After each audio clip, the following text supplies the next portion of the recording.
क्योंकि साल 2024 के चुनाव के बाद आएगा साल 2025 और 25 में बिहार के भीतर विधानसभा चुनाव होंगे, तो देखने वाली बात यह भी होगी कि अमित शाह और नरेंद्र मोदी की जोड़ी के लिए चिराग पासवान कहीं अधिक मुफीद होंगे या पशुपति पारस। चिराग पासवान, जो कि खुद को नरेंद्र मोदी का हनुमान कहते नहीं थकते, वे लालू नीतीश की जोड़ी और उसके उत्तराधिकारी तेजस्वी के लिए कितना बड़ा सरदर्द साबित हो सकते हैं। वो घोषणा कर चुके हैं कि वे हाजीपुर लोकसभा सीट अपने भतीजे के लिए खाली नहीं करेंगे, जबकि चिराग भी बार बार कहते दिखाई पड़ रहे हैं कि इस बात में किसी को शक नहीं होना चाहिए कि उनकी पार्टी हाजीपुर सीट से लोकसभा चुनाव लड़ेगी। बिहार के खगड़िया जिले में जन्मे और डीएसपी की नौकरी छोड़ राजनीति में आए रामविलास पासवान ऐसे नेता थे जिनकी सियासी धमक आजीवन बनी रही, जिन्होंने देश के 6 प्रधानमंत्रियों के साथ बतौर कैबिनेट मंत्री काम किया, जिन्हें राजद सुप्रीमो लालू प्रसाद मौसम वैज्ञानिक करार देते रहे, जिनकी पहुंच अक्रॉस द पार्टी बनी रही। लेकिन रामविलास पासवान के निधन के बाद उनके बेटे चिराग पासवान के लिए चीजें काफी हद तक बदल गईं। उनके हाथ से कहें तो एक तरह से उनकी पार्टी भी निकल गई और भाजपा के साथ वैसी ट्यूनिंग भी नहीं जम पा रही। इस पर से सीएम नीतीश कुमार के साथ जारी उनकी अदावत ने उन्हें कम से कमतर कर दिया। इस बीच चिराग पासवान भले ही खुद को प्रधानमंत्री नरेंद्र मोदी का हनुमान बताते फिरते रहे, लेकिन फिर भी भाजपा ने उन्हें वैसी तवज्जो तो नहीं ही दी। लेकिन कहते हैं ना कि सबका समय आता है, तो अब अगले साल लोकसभा चुनाव होने हैं। अब नीतीश कुमार एनडीए के बजाय महागठबंधन का हिस्सा हैं, विपक्षी दलों को एकजुट करने में लगे हैं, अपने फलक को विस्तार करने में लगे हैं। तो ऐसे में जेपी नड्डा और भारतीय जनता पार्टी और अमित शाह और नरेंद्र मोदी की ओर से चिराग पासवान को एनडीए में शामिल होने का न्योता मिला है। आपको अगर याद हो कि साल 2015 में बिहार में जब भाजपा परिवर्तन रैली कर रही थी और तब नीतीश और लालू के साथ आने पर रामविलास पासवान ने एक रैली में कहा था, साथियों, आज ये महागठबंधन कर रहे हैं। पहले इन्होंने कहा जनता परिवार का विलय होगा। हमने उसी समय में कहा था कि 7 जन्म में विलय होने वाला नहीं है। फिर इन्होंने कहा गठबंधन होगा। हमने कहा गठबंधन नहीं, लठबंधन होगा। और आज लठबंधन हो रहा है। बीजेपी प्रमुख जेपी नड्डा को इस बीच यह कहते देखा सुना जा रहा कि एनडीए के साथ 38 दल हैं, वहीं विपक्षी गठबंधन में कांग्रेस समेत 26 दल हैं।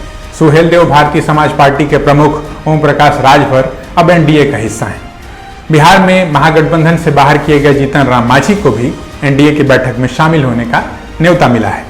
हालांकि चिराग की ओर से बीजेपी के करीब जाने की कोशिश और उन्हें दी जा रही तवज्जो उनके चाचा और केंद्रीय मंत्री पशुपति कुमार पारस को रास नहीं आ रही। वो घोषणा कर चुके हैं कि वे हाजीपुर लोकसभा सीट अपने भतीजे के लिए खाली नहीं करेंगे, जबकि चिराग भी बार बार कहते दिखाई पड़ रहे हैं कि इस बात में किसी को शक नहीं होना चाहिए कि उनकी पार्टी हाजीपुर सीट से लोकसभा चुनाव लड़ेगी। चिराग ने एक इंटरव्यू में भी कहा कि उनके पिता रामविलास पासवान चाहते थे कि वे हाजीपुर से चुनाव लड़ें। 18 जुलाई को एनडीए की भी बैठक होनी है।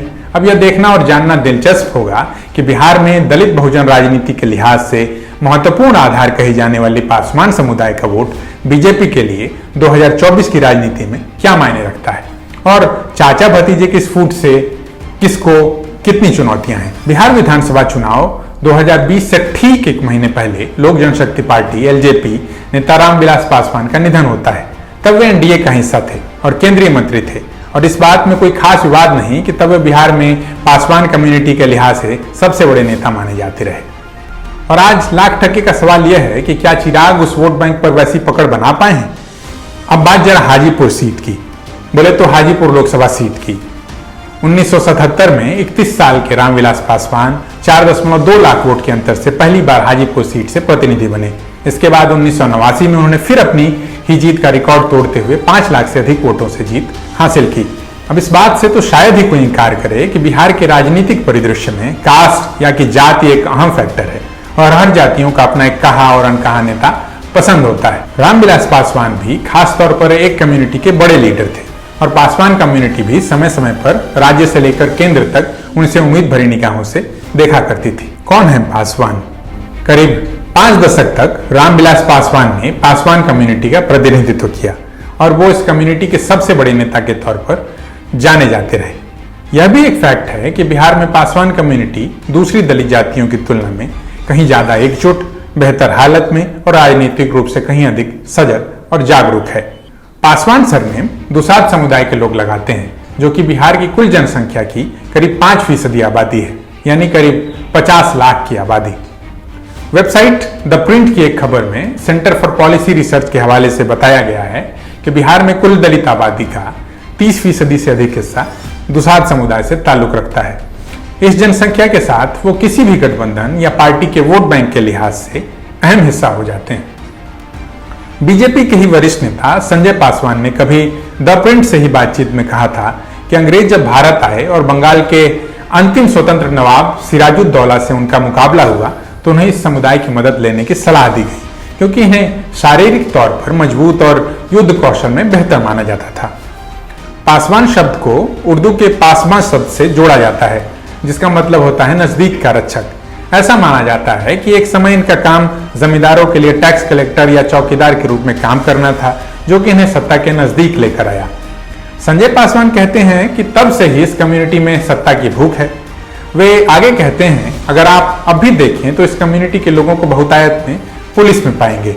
2003 में संजय पासवान अंतर्राष्ट्रीय स्तर पर सुर्खियों में आए थे।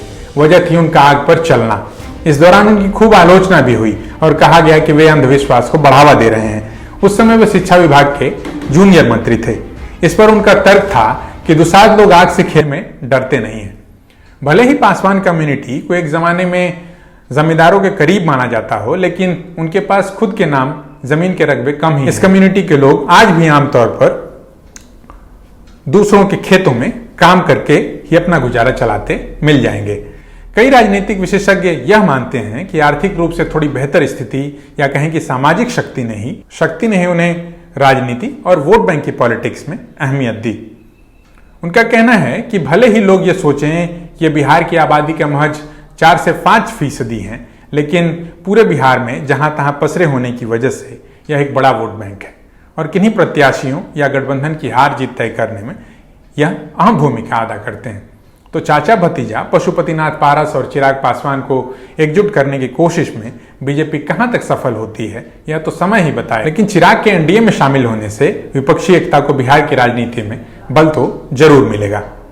ऐसी ही और कहानी और वीडियो रिपोर्ट देखने के लिए हमारे YouTube चैनल द जनताना को सब्सक्राइब कर लें और साथ ही साथ फेसबुक और अन्य प्लेटफॉर्म पर फॉलो कर लें।